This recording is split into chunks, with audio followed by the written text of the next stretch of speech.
no vídeo de hoje do canal Restrito do Informante.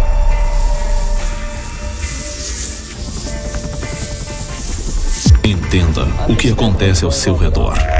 Você está num estado de guerra e você tem um tempo curto e preciso para salvar a si mesmo. É um processo lento que chamamos de medidas ativas.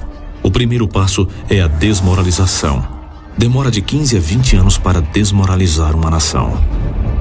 A próxima fase é desestabilização. O que importa é o que é essencial: a economia, relações exteriores, sistemas de defesa. O próximo estágio é crise, com mudança violenta de poder e um período de normalização da economia.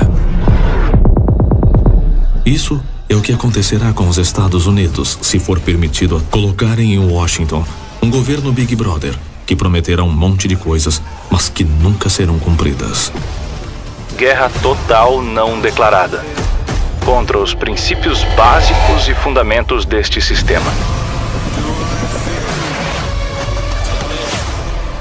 A OMS diz que encontrar uma vacina não é o objetivo. Reordenar a sociedade é o objetivo.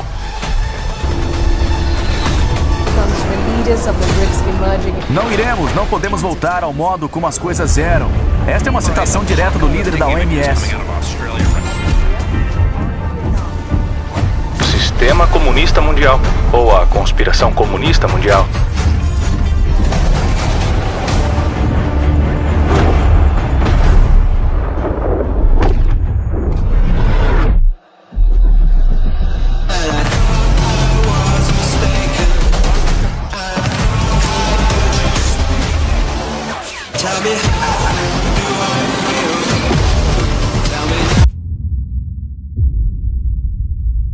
O ministro Edson Fachin, do Supremo Tribunal Federal, determinou a suspensão das operações policiais em favelas do Rio de Janeiro até o fim da pandemia do coronavírus. O plenário virtual do Supremo Tribunal Federal validou decisão do ministro Edson Fachin, que restringe operações policiais em comunidades do Rio de Janeiro durante a pandemia da Covid-19.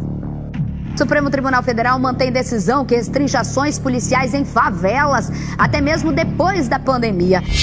Ministro Dias Toffoli nega reavaliar decisão de Edson Fachin sobre a suspensão de operações policiais em comunidades fluminenses.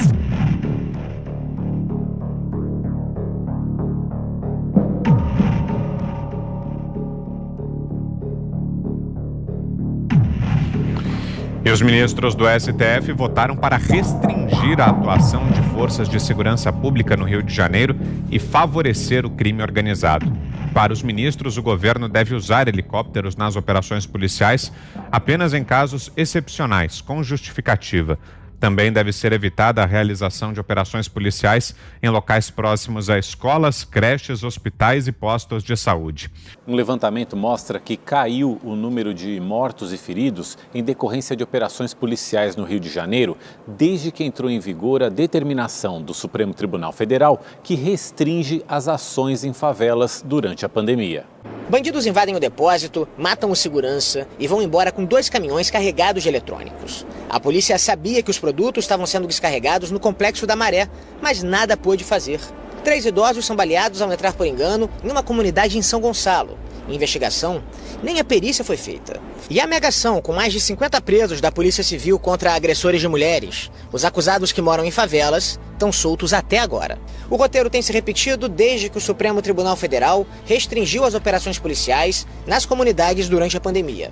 O ministro Edson Fachin proibiu operações policiais nas favelas, o que está provocando aí um aumento da criminalidade no estado.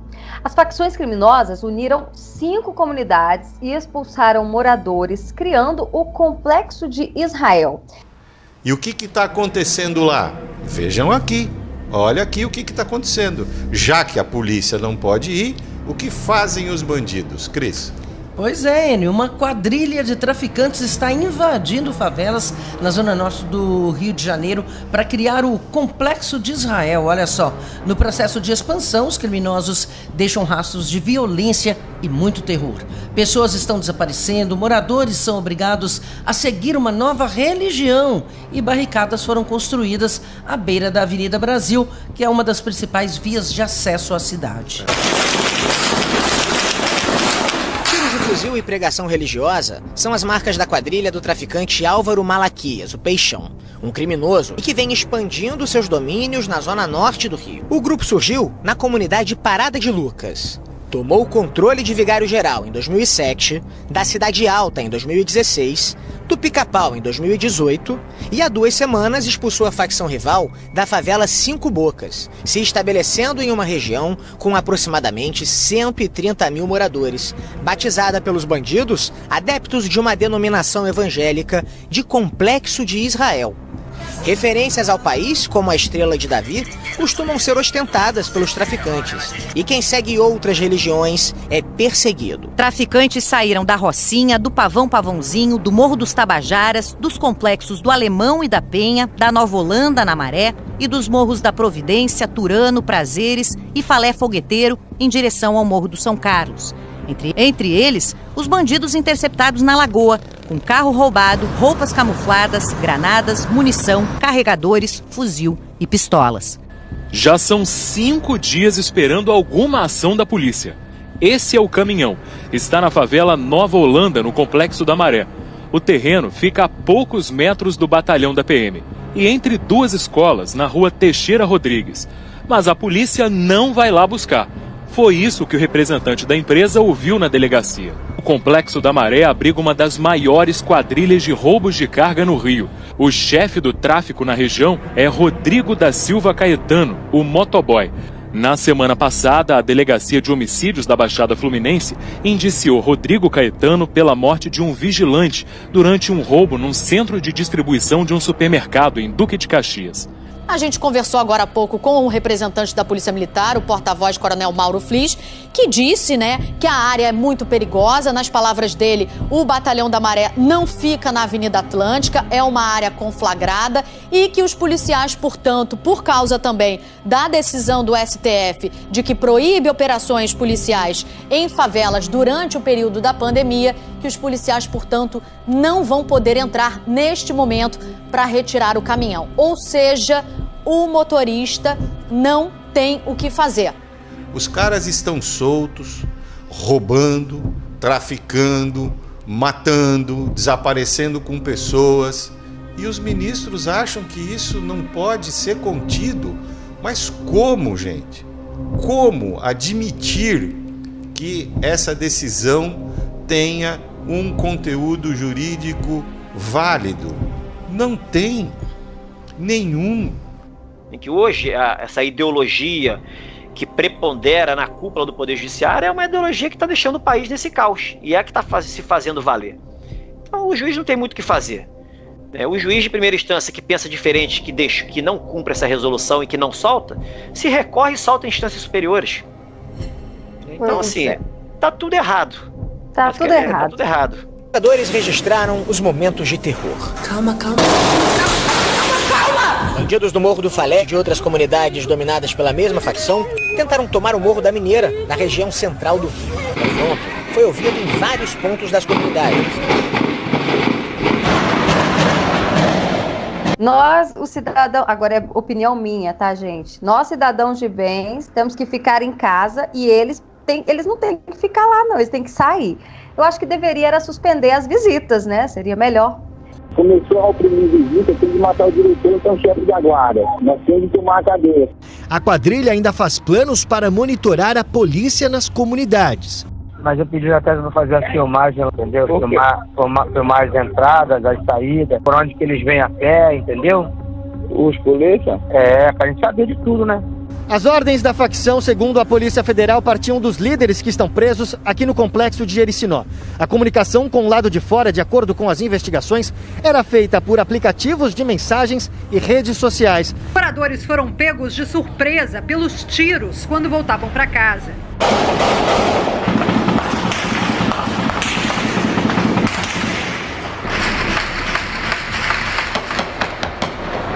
Começava a tentativa de invasão do complexo do São Carlos, na região central do Rio, por uma facção rival de traficantes de drogas. O BOPE, tropa de elite da Polícia Militar, foi acionado.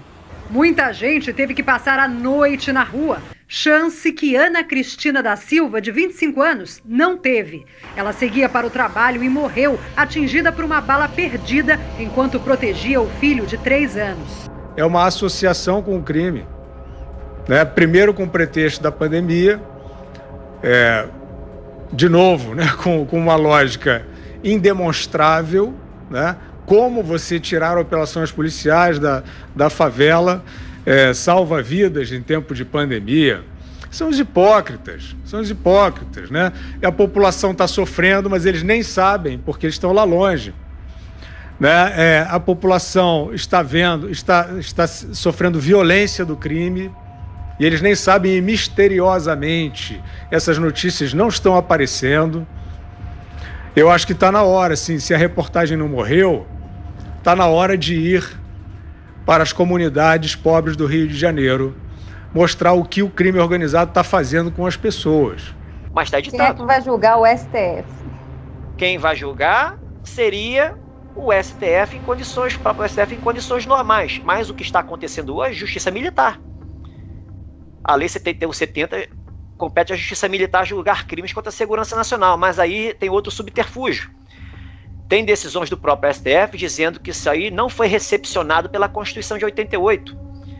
Porque a Lei dos Crimes de Segurança Nacional, segundo, aí vai a doutrina, a doutrina garantista, segundo o STF, segundo o Ministério Público Federal, crimes contra a segurança nacional são crimes políticos na Constituição. A nomenclatura passou para crimes políticos. Crimes políticos compete à Justiça Federal julgar. Ora, se compete à Justiça Federal, última instância da Justiça Federal é o Supremo. Né? E ainda acrescenta o seguinte, a Constituição diz que compete à Justiça Militar julgar crimes militares previstos em lei. Aí, com a malandragem na interpretação, compete à Justiça Militar somente julgar crimes militares previstos em lei. Então, tudo que houver na Justiça Militar para julgar de crimes não militares, como está na Lei de Segurança Nacional, é considerado como não recepcionado, não convalidado pela Constituição. O grande problema dessa interpretação que eu chamo de manipulação jurídica para dizer que esse artigo não foi recepcionado é que eles criaram uma solução manipulando o direito processual, né, ou seja, a competência da Justiça, suprimindo a competência da Justiça Militar, dado legitimamente em lei, e blindando mais ainda o Supremo Tribunal Federal do único fiscal do Judiciário, efetivamente, que poderia lidar com o que eles estão fazendo hoje, com esses constantes crimes de usurpação de competência.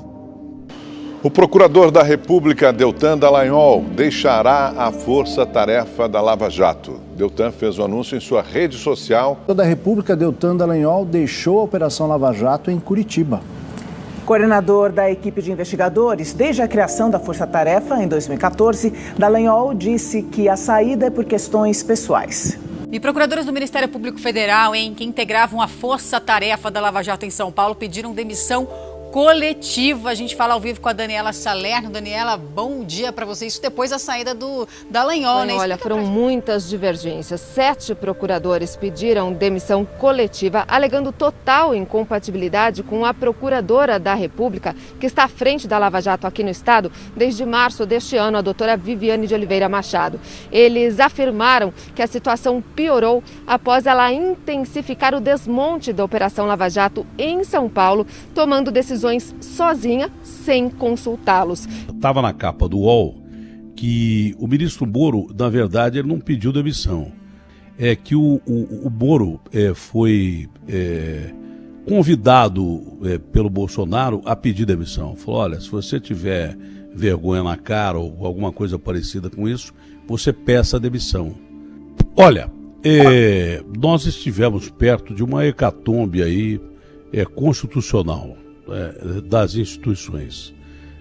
Foi divulgada a notícia que o presidente Jair Bolsonaro pensou em intervenção no Supremo. Isso é um desequilíbrio de poder, seria um claro golpe, e ninguém negou isso. Ninguém negou veementemente isso. A notícia foi dada. É uma notícia tão importante, mas o Brasil é um país tão peculiar que uma notícia dessa É como uma pedra jogada no lago e de repente algumas ondas são feitas, depois a pedra afunda, as ondas desaparecem e ninguém mais comenta uma coisa que poderia ter sido trágica para a história do país, principalmente no meio de uma pandemia. Ninguém falou mais disso. Que quando quiseram prender o telefone do presidente, acho que foi o ministro Decano que falou em apreensão, nem chegou a dizer isso, era um trâmite natural do Supremo, né? Pedir apreensão do telefone do senhor presidente da República do seu filho. Ele pensou em intervir no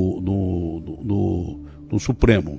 Não interveio, graças a Deus, e graças ao que parece ter sido um acordo das instituições para que elas fossem mantidas e para que a democracia sobrevivesse, não é? É possível que parte desse acordo tenha incluído uma pressão maior sobre a Operação Lava Jato? Eu não saberia dizer, Datena, não tenho informações ali específicas e bastidores. Agora, o ponto que você tocou é um ponto bastante importante no tocante à importância da nossa democracia. Às vezes as pessoas perdem a noção, especialmente a nova geração, a minha geração que vive desde que se entende por gente na democracia, perde a noção da importância da democracia. A democracia é um pressuposto do próprio combate à corrupção. Você não consegue combater a corrupção numa ditadura porque você tem ingerências para interferências em órgãos de investigação que passam a ser usados para perseguir inimigos políticos, para proteger amigos políticos. Então, o próprio combate à corrupção depende da democracia. As nossas liberdades fundamentais, inclusive a liberdade de manifestação e crítica, depende da democracia.